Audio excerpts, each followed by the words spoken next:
A la comunidad afrodescendiente se le considera la tercera raíz cultural de México por su notable contribución en muchos aspectos culturales del país, como la música, la gastronomía y la danza, así como diversas aportaciones que los afroamericanos han hecho a lo largo de la historia del país. Sin embargo, las comunidades afrodescendientes también han sido un grupo poblacional históricamente invisibilizado.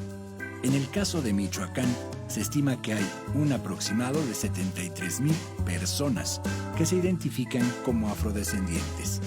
A pesar de ello, esta cifra resulta ser relativa, ya que debido a diversos factores como el racismo, la desigualdad y el clasismo, se suele negar la herencia afrodescendiente. Es por ello que en Michoacán solo existe una comunidad que se reconoce como afrodescendiente llamada El Ticuís, que está ubicada en el municipio de Coahuayana. En esta comunidad de más de 3,000 habitantes aún se promueven la música, la gastronomía y las tradiciones de la población afrodescendiente.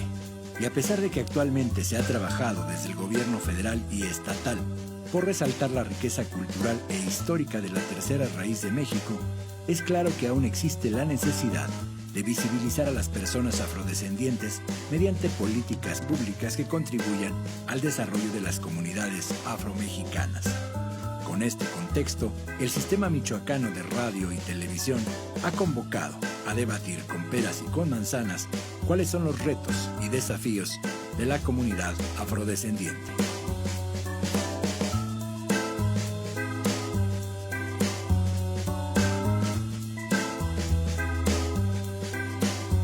Bienvenidos a la Mesa Roja de la Televisión Pública Nacional, bienvenidos a la Mesa de Peras y Manzanas. El día de hoy vamos a hablar sobre un acontecimiento que se llevó a cabo aquí en Michoacán y que tiene que ver con la conmemoración del Día de los Afrodescendientes en México. No sé si lo dije bien, ya me corregirán mis panelistas.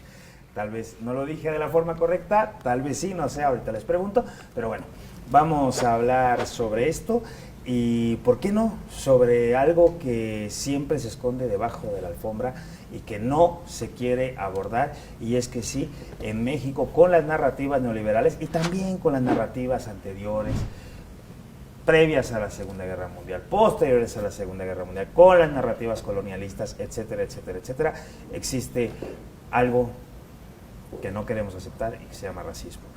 El día de hoy en Michoacán se llevó a cabo un foro sobre afrodescendientes y por eso tenemos al siguiente panel. Tenemos al diputado Sergio Peñalosa, diputado federal por Guerrero. Bienvenido, diputado. Muchísimas gracias, a sus órdenes. Pues yo espero que le haya gustado Michoacán. Claro, es una situación muy importante venir a Morelia, porque aparte de ser una ciudad muy bonita y limpia, pues yo creo que el tema por el que venimos es un tema de gran importancia en Michoacán, por el gran número de personas que se autorreconocieron. Perfecto, ya estaremos hablando de eso. Pues Jorge Amos, profe, ¿cómo está? En su faceta me dice, hoy vengo de afrodescendiente michoacano, ¿verdad?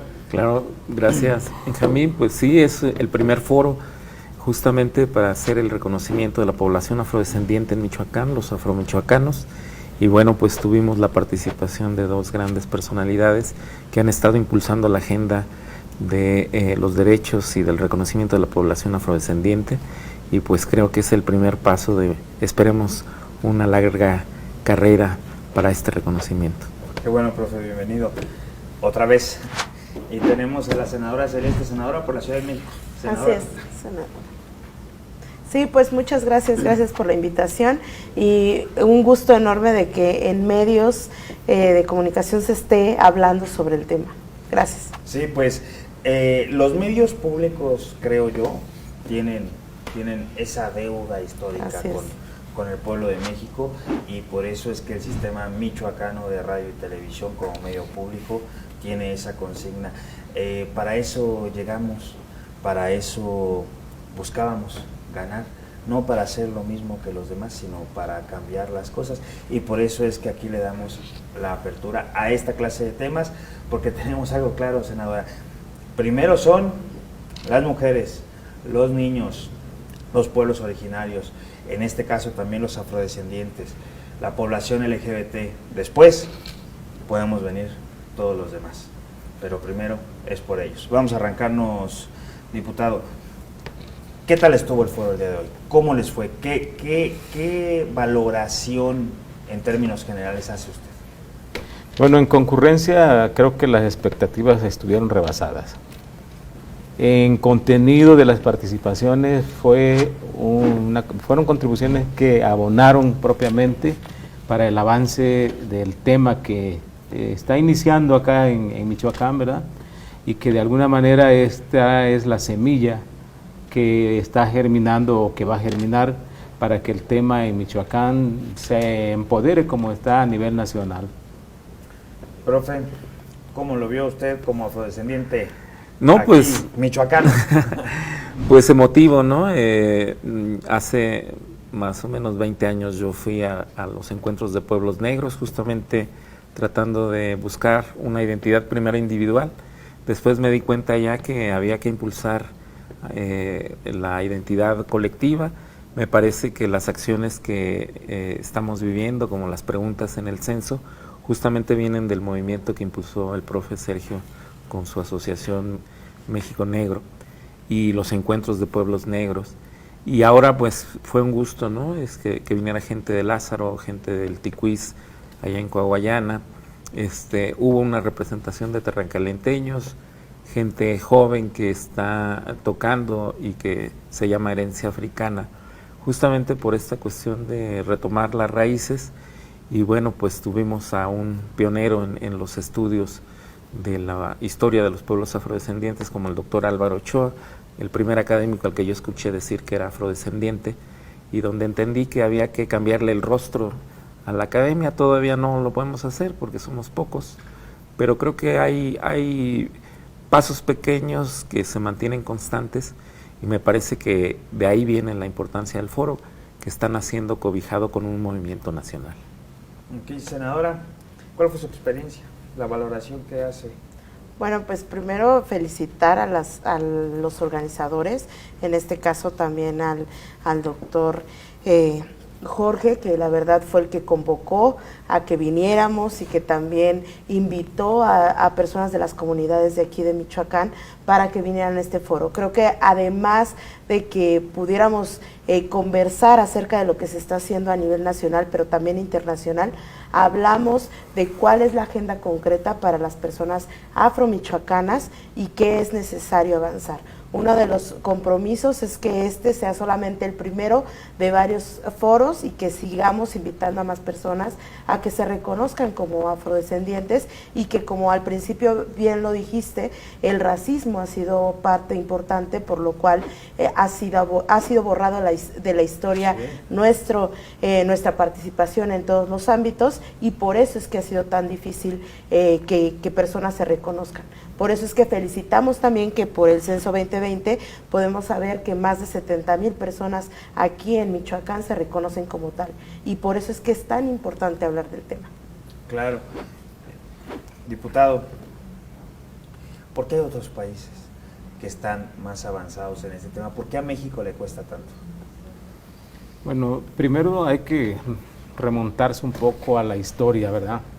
Si en México llegaron africanos de manera forzada y que no se pudo mantener esa migración para poder implementar las actividades económicas en el virreinato, en otros países pues fue la migración mucho más reciente, y eso hace de que el impacto social, cultural no se vea de la misma manera en México como en otros países.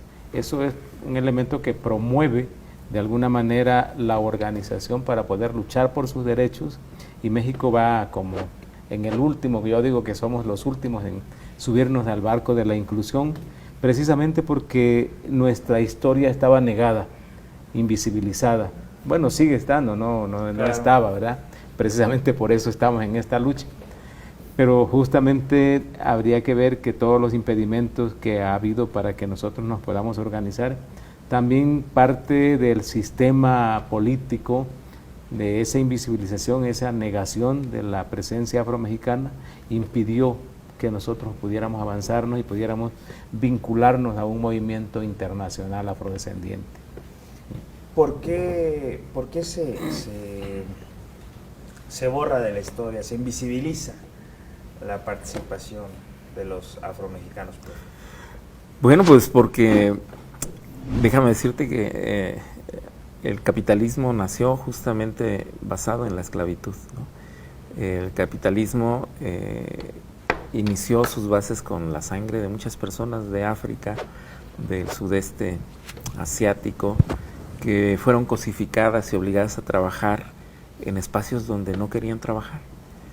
Y es claro que el racismo es estructural no solamente en México, es estructural a nivel internacional.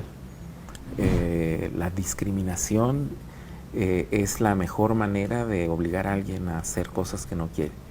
Y dentro de esas cosas que no quiere, pues es trabajar. Y no porque sea malo trabajar, ¿no? Pues uno siempre está dispuesto a trabajar para su comunidad, para sí mismo, ¿no? Entonces justamente se invisibiliza en la historia, se borran esos rostros, se crea la noción de negro, que es algo que no tiene que ver solamente con la genética o solamente con el fenotipo. El ser negro tiene que ver con la historia, con el uso del cuerpo por otros, ¿no? Nuestros cuerpos, de las mujeres utilizadas para criar esclavos y que fueron forzadas por sus amos españoles, y por eso el nombre que tenemos nosotros es el nombre de nuestros esclavistas. Yo me apellido Martínez porque 30 negros de la hacienda de Jesús Nazareno fueron comprados por el deán de la catedral, Martínez de Uriarte, y a los esclavos nos ponían el apellido simple del amo, ¿no? Pero me pude haber llamado García o Pérez, y por eso Malcolm X en Estados Unidos decidió llamarse con X, ¿no? En el caso nuestro, pues tenemos una formación y un espacio distinto, pero lo que compartimos todos los países, incluso aquellos donde es abrumadora la cantidad proporcional, digamos, de población afrodescendiente, es la invisibilización, ¿no? El caso de Brasil, de Colombia. Y bueno, pues Celeste justamente nos estaba contando de cómo es que en México aparentemente, y eso me gustaría escucharlo, estamos muy avanzados en la ley, pero muy atrás en la acción. Ya, regresando de la pausa, ¿nos cuentas eso, Celeste? ¿Sí? Claro que sí. Vamos a hacer una pausa, no se vaya de acá, esto es Peras y Manzanas.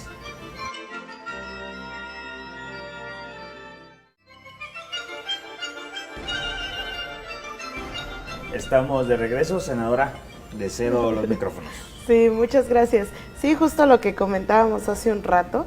Bueno, he tenido la oportunidad de participar en foros internacionales y justo hablábamos de, bueno, es muy similar el cómo hemos sido borrados de la historia de las personas afrodescendientes en cada uno de nuestros países, con esta ideología del mestizaje, en donde pareciera ser que lo que se buscaba es que todos fuéramos iguales y esta idea del nacionalismo, pues en realidad lo que hizo fue borrar la historia y los aportes de las culturas originarias, pero también de las personas afrodescendientes. Y en este sentido eso ha pasado también en los otros países donde existen personas afrodescendientes. Y en América Latina, principalmente, que es en donde conozco un poco más, es que pues en Ecuador no se reconoce todavía a las personas afrodescendientes, en Brasil tampoco, en Colombia tampoco, no hay acciones afirmativas como las que hay aquí en México, que justo en 2021 se dio por primera vez por acuerdo del Instituto Nacional Electoral, acciones afirmativas en favor de la población afrodescendiente. Y en otros países esto no sucede, ¿no? Y justo pues estamos reconocidos ya a nivel nacional y ya en algunos estados de nuestro país. Y esto no sucede en otros países en donde la cantidad de personas afrodescendientes son muchos más, ¿no? Entonces sí podemos ver que hay un saldo positivo, podríamos decirlo, de lo que se está haciendo a nivel de legislación, a nivel de cambios en algunas leyes. Sin embargo, todavía falta mucho por hacer en políticas públicas para que de verdad llegue a la población afromexicana.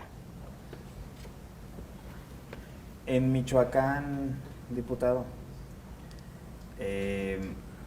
¿Ve usted un avance en este tema? Bueno, sería mentir, desde luego, ¿no?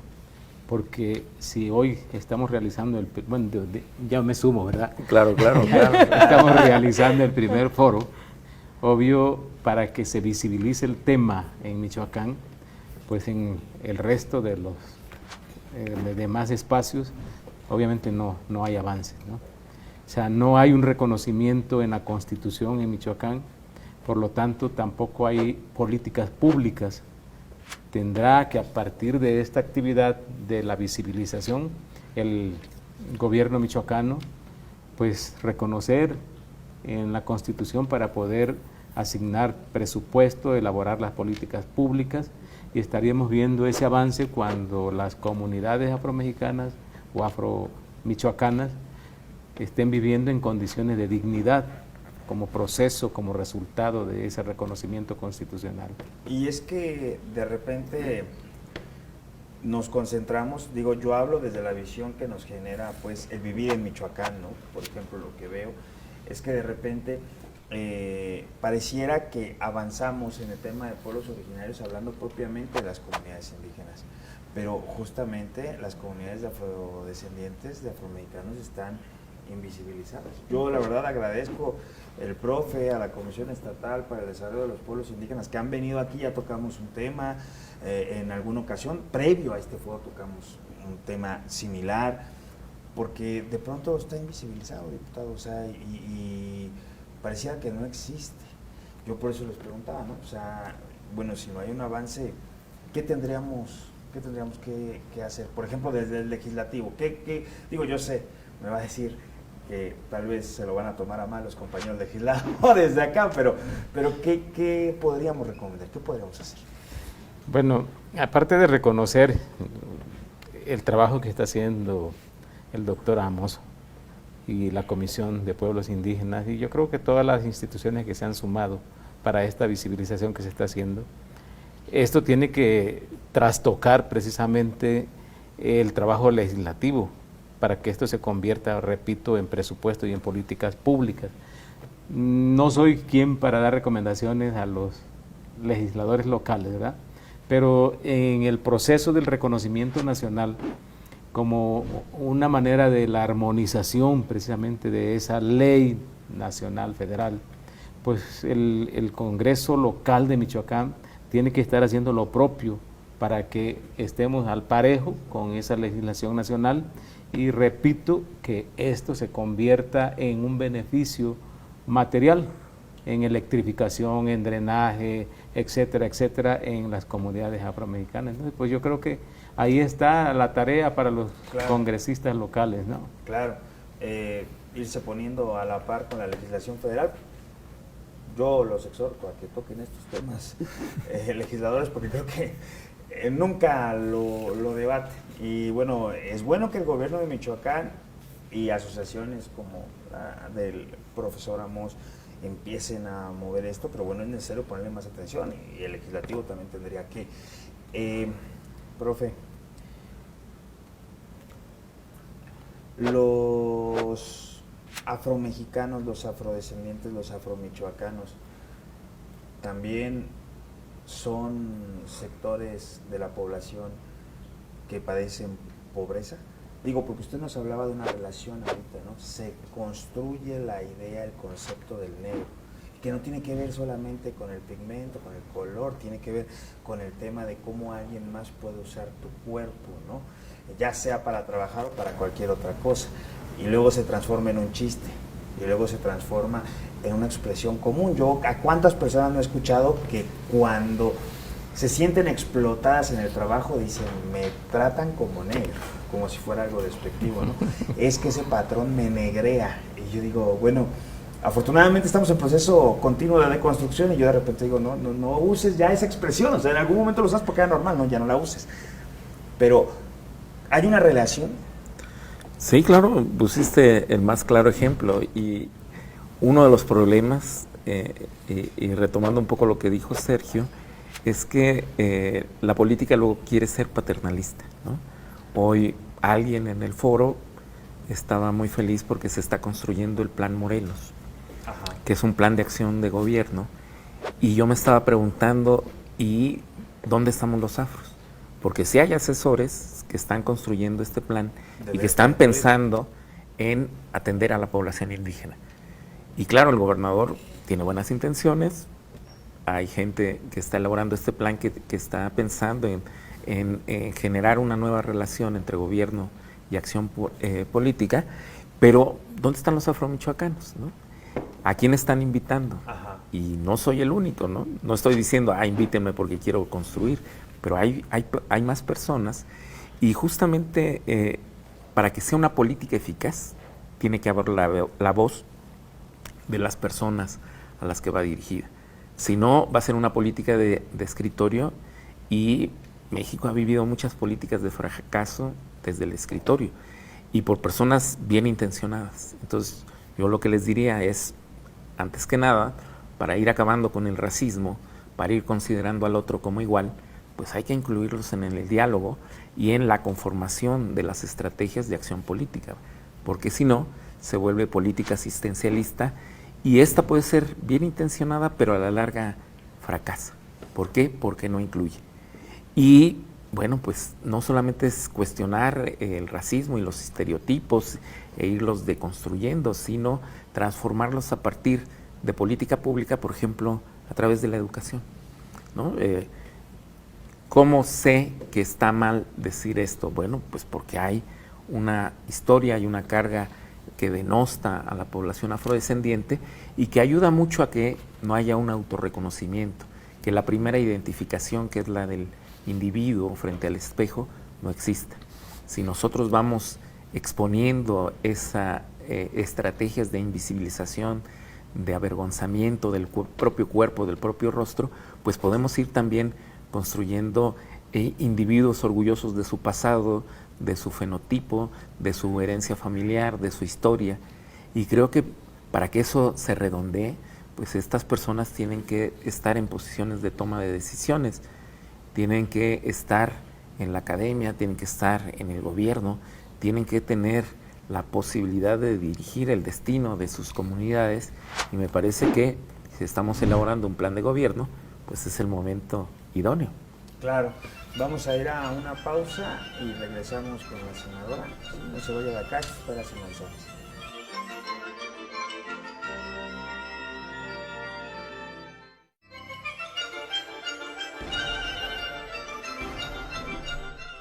Estamos de vuelta, me dio en el clavo, pues.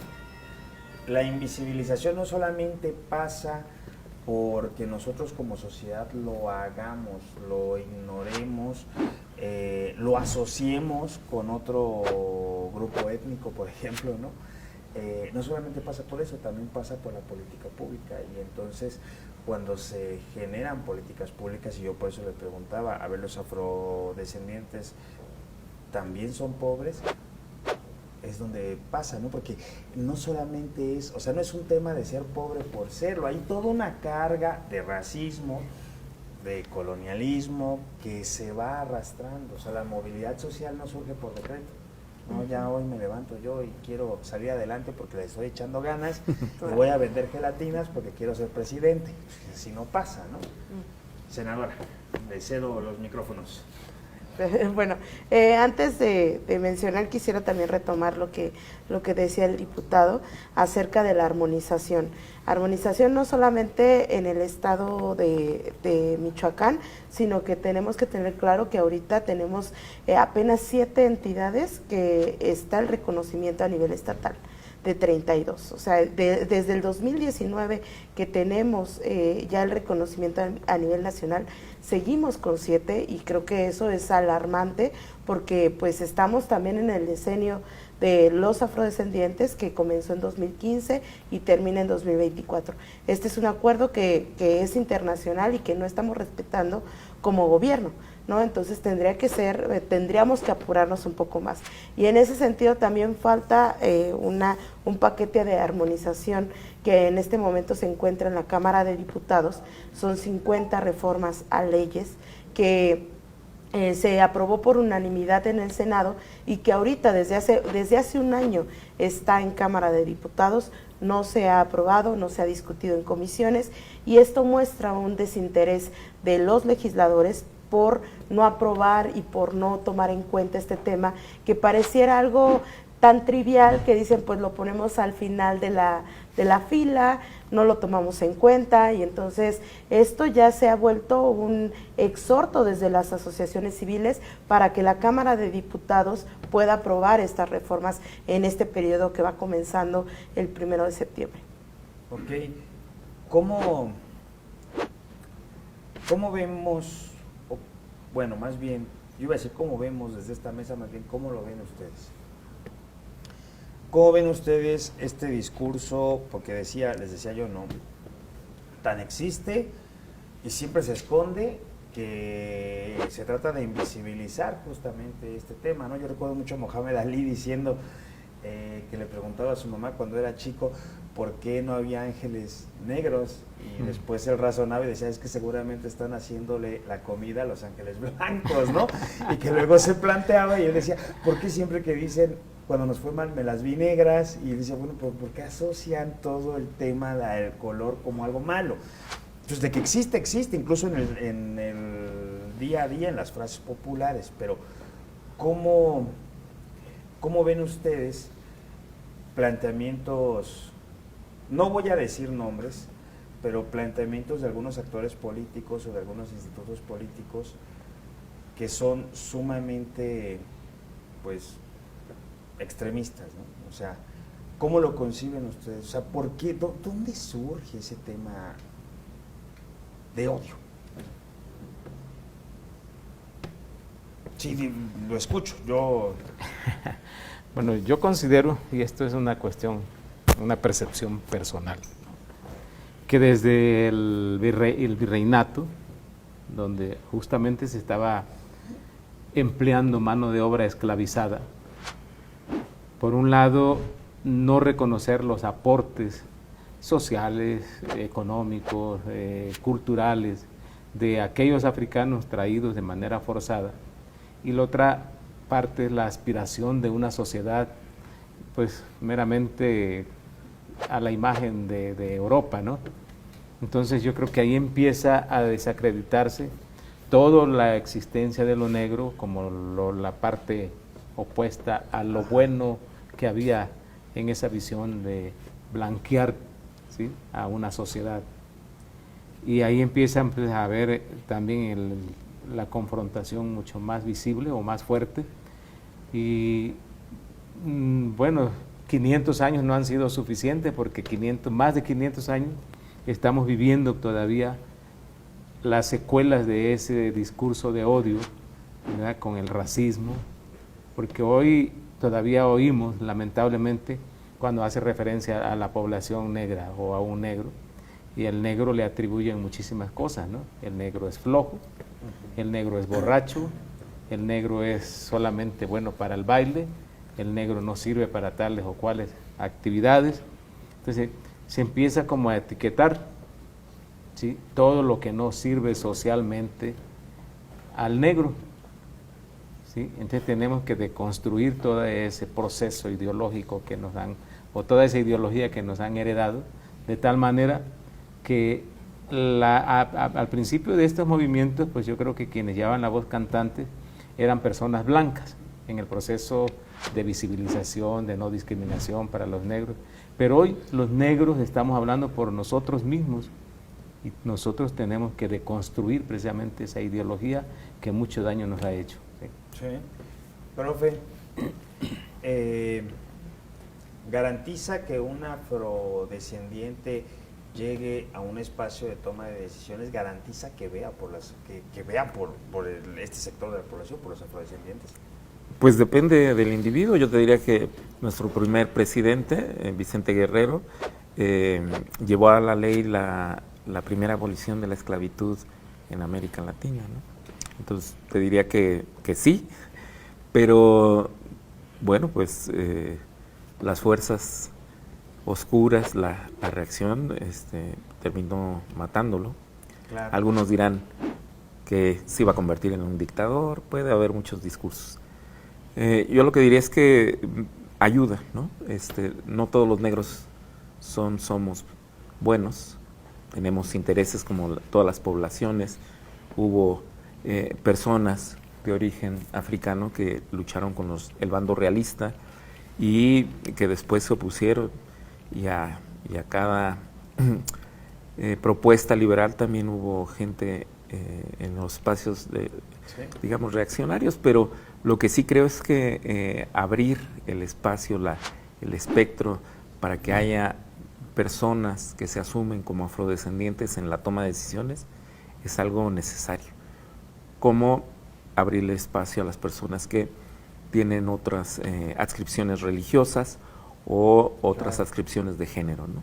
Entonces me parece que el gobierno no solamente tiene que ser plural en el discurso, sino también plural en la conformación, cuando menos de estas adscripciones.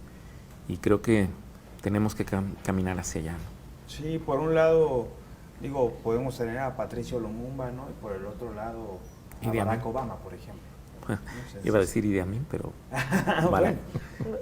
Y sí, o sea, digo, me interesaba que hiciera como esa precisión, porque efectivamente la idea es buscar estos espacios, como usted lo dice, que se pluralice, pero el tema es que también tenemos que cuidar los perfiles.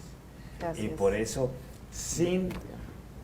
óigame bien, sin mensaje tendencioso y nada, pero por eso cuando alguien llegue y le diga yo represento a tal partido y soy afrodescendiente, fíjese en el color, porque en el color de las siglas del partido, a eso me refiero, porque nos pueden vender muchas cosas, pero bueno, unos responden a unos intereses, otros a otros. Fíjese bien, vamos a ir a una pausa, no se vaya de acá, esto es Peras y Manzanas.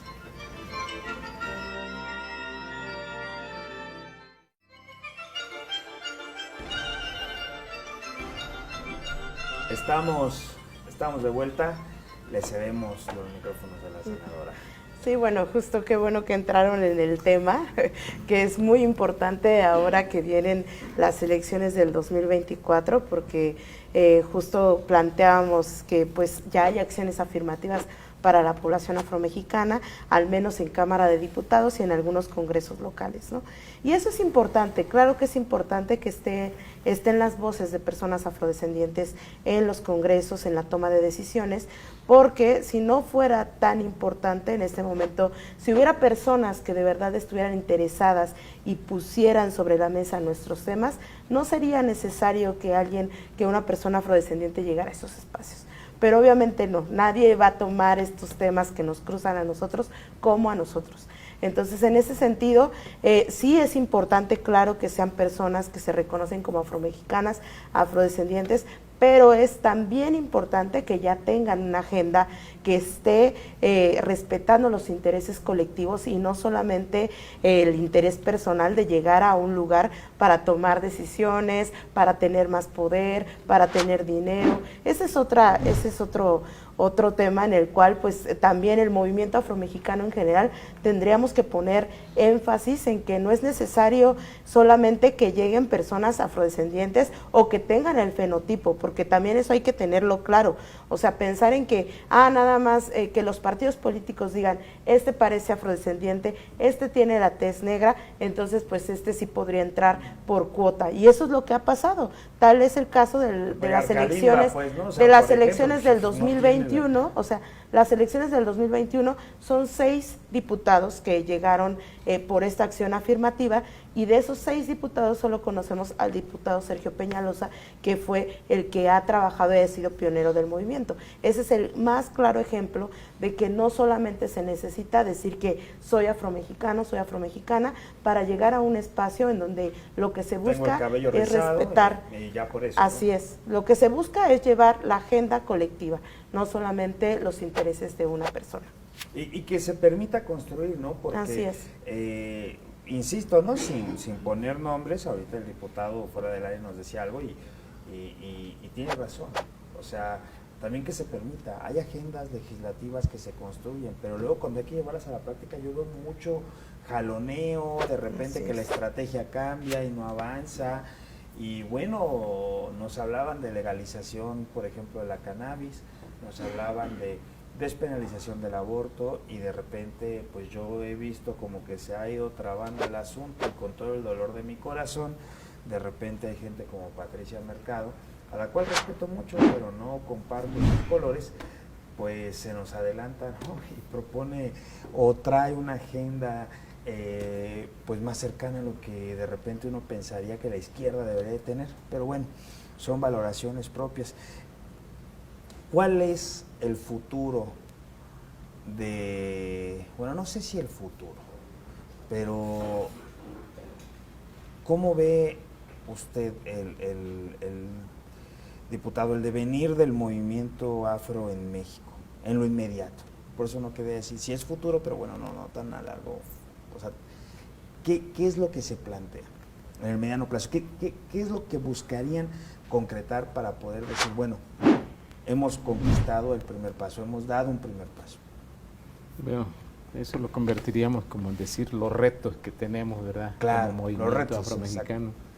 Y lo primero que nada es justamente entrar en un proceso de selección, justamente lo que ya se decía aquí, de esos perfiles, porque de nada sirve dar una lucha de casi 30 años para poder llegar a tener una representación en el Congreso y que luego dejemos la puerta abierta para que, como ya dijo la senadora, intereses personales, independientemente que sean o no afros, porque los mismos afros pues, tienen sus intereses personales y todo claro. eso. Entonces, esos perfiles que garanticen la continuidad de la lucha del movimiento. Ese es uno de los retos que tenemos más próximos. El otro es, yo creo que abrir la posibilidad de que lleguen más diputadas y diputados afrodescendientes, afromexicanos con ese perfil que ya mencionábamos, porque un diputado con la agenda de verdad que se tiene que enfrentar a la resistencia que hay dentro del mismo Congreso, dentro de la misma legislatura, y el desconocimiento del resto de los diputados del tema, la poca sensibilidad. Entonces, hay que llevar más diputados para que se haga un equipo y se trabaje en equipo y se pueda romper con esa resistencia. Y yo pondría como un tercer reto, ahora sí que llevar a las instituciones, a personas también afromexicanas como funcionarios, con poder, ¿verdad?, de resolver cosas desde lo presupuestal, porque hasta ahorita no conozco una institución gubernamental que tenga un funcionario de un nivel que pueda resolver, que pueda tomar decisiones, ¿verdad? Entonces yo creo que son, para mi juicio, los tres retos más inmediatos que tenemos. Sí, profe, las estructuras de poder, porque usted habló de Malcolm X, las estructuras de poder capitalistas son estructuras de poder blanco.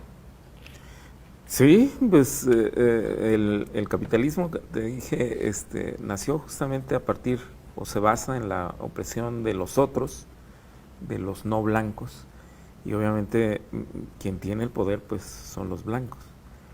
Y no en este juego de blanco y negro que tienen los norteamericanos. En México las personas mestizas que se asumen o que creen tener un fenotipo europeo son las que gobiernan al país, y por eso la mayoría de los políticos que están en las cúpulas, en las élites, son hombres, y son hombres que se asumen blancos y probablemente católicos.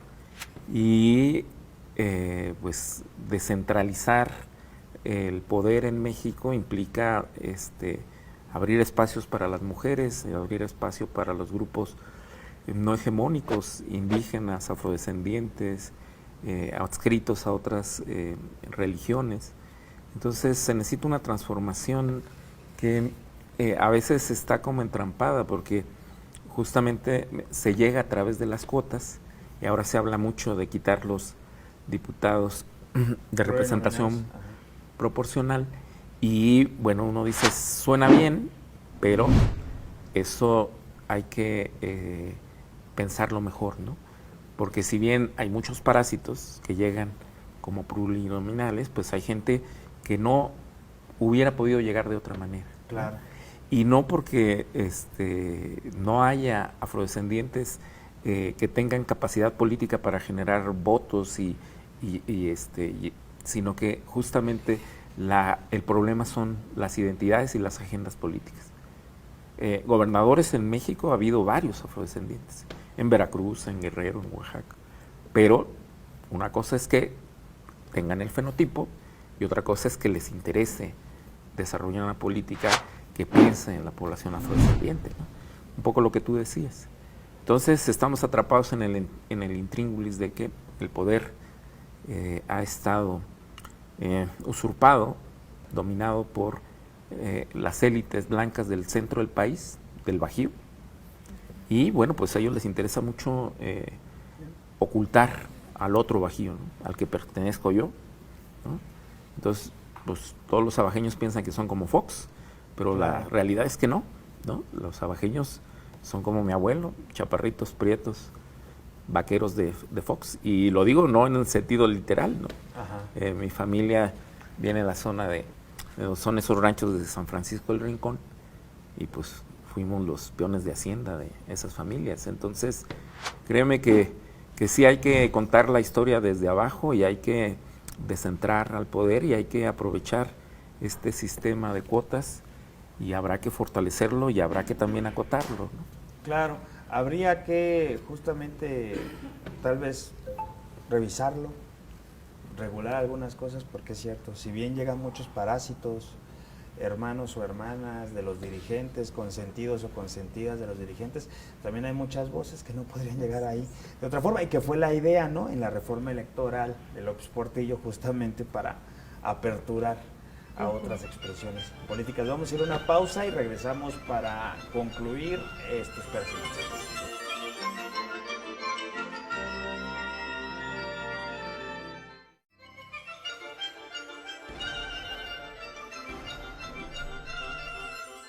Estamos de vuelta, bueno, en el marco de este foro en Michoacán, el primero que se realiza, y en el marco del día, sí lo dije bien hace rato, el Día Internacional de la Población Afrodescendiente. Sí, de las personas afrodescendientes. De las personas afrodescendientes. Es que hemos tenido este debate y bueno, es hora de que lleguemos a las conclusiones. La escucho, senadora, sus conclusiones. Bueno, las conclusiones, pues hablaría de los retos también que se tienen, claro, ¿no? Claro. Ya se habló también de lo importante que es regular la participación política para que en realidad llegue una agenda clara de todo un movimiento, de toda la población, pero también yo quisiera mencionar que uno de los retos que tenemos como movimiento afromexicano, como población afromexicana, es tener una agenda clara antirracista. Eso todavía no lo tenemos porque lo que se buscaba en primer lugar obviamente es luchar contra el racismo por este reconocimiento constitucional, pero todavía hace falta mucho trabajo acerca del tema antirracista, que es claro ejemplo de que pues eso influye y perjudica a toda la población mexicana. Y que también se hable de la agenda específica de mujeres afromexicanas, que ese es otro tema aparte y que también hay grandes retos ahí dentro.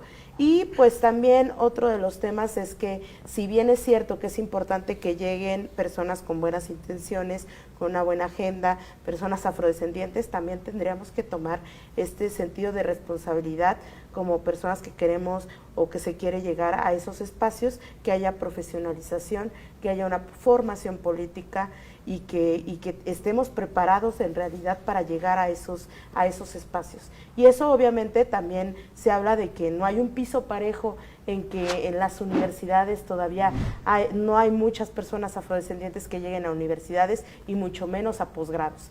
Entonces también hablaría de esos grandes retos que hay en la educación media y superior, y para seguir hablando de claro, hay un economista, Viri Ríos, que justamente expone ese tema, ¿no?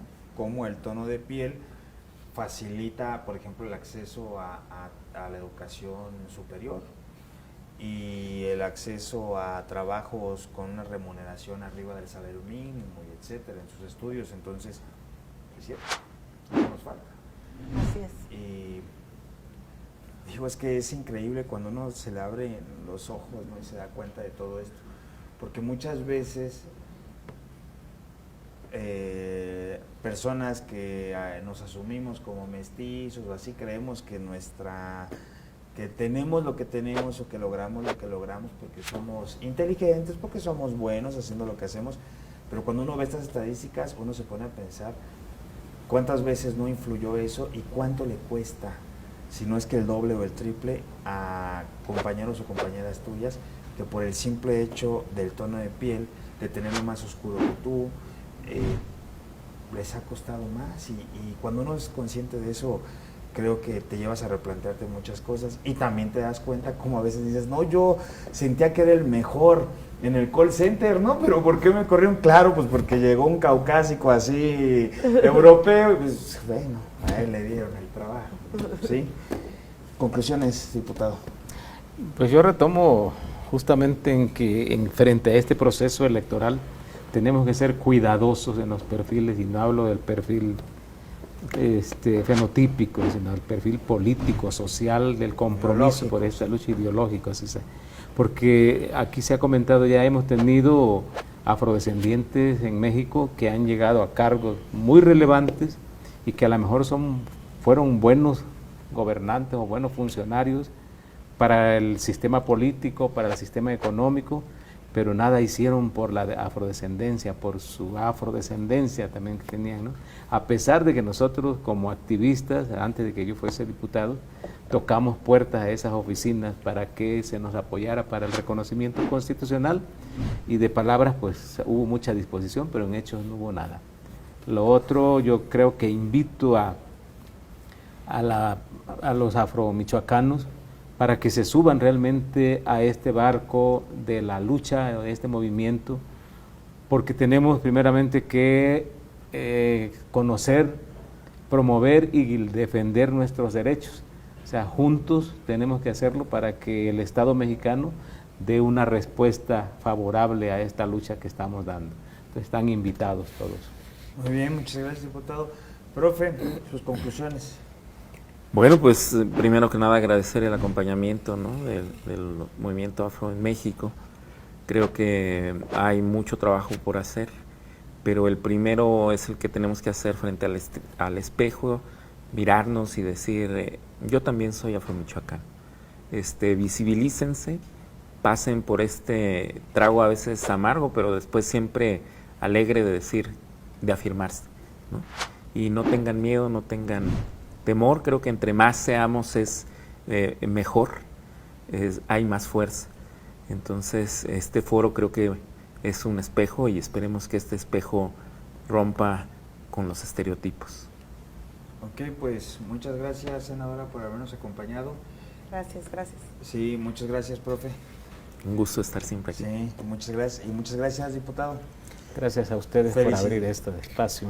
Sí, por nada, bienvenido siempre, y felicitarles por esta iniciativa que tuvieron de realizar el foro, profe, y bueno, insisto, darle el crédito a la Comisión Estatal para el Desarrollo de los Pueblos Indígenas también, y bueno, felicitarles a ustedes porque estuvieron acá y le dieron acompañamiento, y es que hace falta, se necesita también a veces, aunque no lo creamos, somos actores políticos, ¿no? Y la simple presencia tal vez de ustedes, de predicar con ese ejemplo, o sea, de ver y decir, bueno, está un diputado, está una senadora que se reivindican como afrodescendientes, está un académico de la Universidad Michoacana que se reivindica como afrodescendiente. Creo que también puede llegar a motivar o a animar a algunas personas a que se den cuenta que esto no es una enfermedad, pues, ni es un defecto. Simplemente somos personas y que echamos abajo los estereotipos. Pues muchas gracias por habernos acompañado. Yo soy Benjamín Mendoza Madrigal, muchas gracias por habernos visto. Pretendimos analizar, explicar, exponer con peras y con manzanas el racismo en México y el foro que se realizó hoy, el primer foro de población afrodescendiente. ¿Sí? ¿Ah, sí? Oh, es que el Día Internacional no es de las personas afrodescendientes, pero el foro sí fue de población afrodescendiente en Michoacán. Bueno, ahí me confundo. Sí, Bueno, esperamos que lo que platicamos hoy sirva de algo para que usted lo lleve a la discusión pública, al escenario público, para que, como dice aquí el profe, usted se vea al espejo y se reconozca y sirva para que juntos vayamos construyendo una sociedad mejor. Nos vemos en una siguiente emisión. Gracias por habernos visto, buenas noches. Recuerde, arriba los pobres del mundo, de pie los esclavos y pan. Buenas noches.